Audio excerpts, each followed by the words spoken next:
যারা চাঁদাবাজি করে পুলিশ কেন ওদেরকে ধরে না? এই সরকারের অভ্যন্তরে মাথা থেকে পচন ধরেছে, এই সরকারের মাথা থেকে পচন ধরেছে, নিচ পর্যন্ত পৌঁছে গেছে। কেউ বলেন বাংলাদেশে মানচিত্র পরিবর্তন হয়ে যেতে পারে। আমি একটু জানতে চাই কিভাবে পরিবর্তন হবে? মানচিত্র কি বড় হবে না ছোট হবে? এটা একটু আগে দেখা যাবে। ওদের কাজ কর্ম কথাবার্তায় মানুষের ভিতরে, দেশপ্রেমিক মানুষের ভিতরে আজকে ভীতির সঞ্চার হয়েছে। আমরা যখন ভোটের কথা বলি, ওরা তখন সংস্কারের কথা বলে, ওরা সংস্কার করতে পারবে না।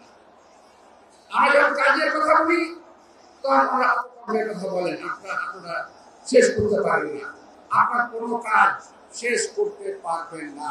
কারণ আপনারা এখন সকলে এই সরকারের অভ্যন্তরে মাথা থেকে পচন ধরেছে, এই সরকারের মাথা থেকে পচন ধরেছে, নিচ পর্যন্ত পৌঁছে গেছে।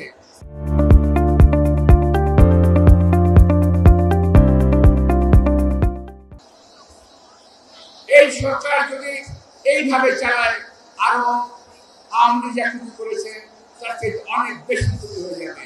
সুতরাং নির্বাচন অবশ্যই দরকার। নির্বাচনে যে কোনো দল আসুক, আজকে একটা নির্বাচিত সরকারের হাতে এই দেশের স্বাধীনতা, সার্বভৌমত্ব, ভৌগোলিক অখণ্ডতা নিরাপদ থাকবে বলে আমি বিশ্বাস করি।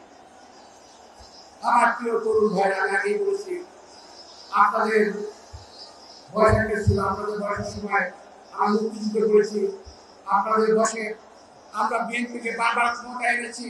ইনশাআল্লাহ আপনাদের সাহস, আপনাদের শক্তি, আপনাদের কার্যক্রম সবকিছু মিলেই আমাদের নেতা একটি নেতৃত্বে এগিয়ে যাবেন, এটা আশা করি। পরিশেষে একটি কথা বলে আমি শেষ করতে চাই। প্রিয় ভাইয়েরা, কথাটা একটু ভালো করে শুনবেন। কথাটা হলো, বাংলাদেশে বিভিন্ন লোক বিভিন্নভাবে ব্যাপকভাবে চাঁদাবাজি করছে এবং সেটার দোষ বিএনপির উপরে চাপিয়ে দেওয়ার চেষ্টা করছে।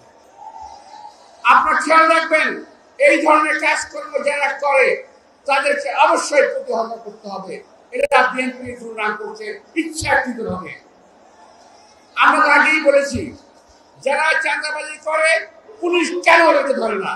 আমরা জানতে চাই। আমি নামাজের আগে সবাইকে আরো ধন্যবাদ এবং শুভেচ্ছা জানিয়ে, আমরা কষ্ট করেছি, কষ্টের জন্য আরো ধন্যবাদ জানিয়ে আমাদের চেয়ারের সম্মানিতকে আমার শ্রদ্ধা জানিয়ে আমার বক্তব্য শেষ করছি। আল্লাহ হাফেজ। বাংলাদেশ জিন্দাবাদ। আসসালামু আলাইকুম।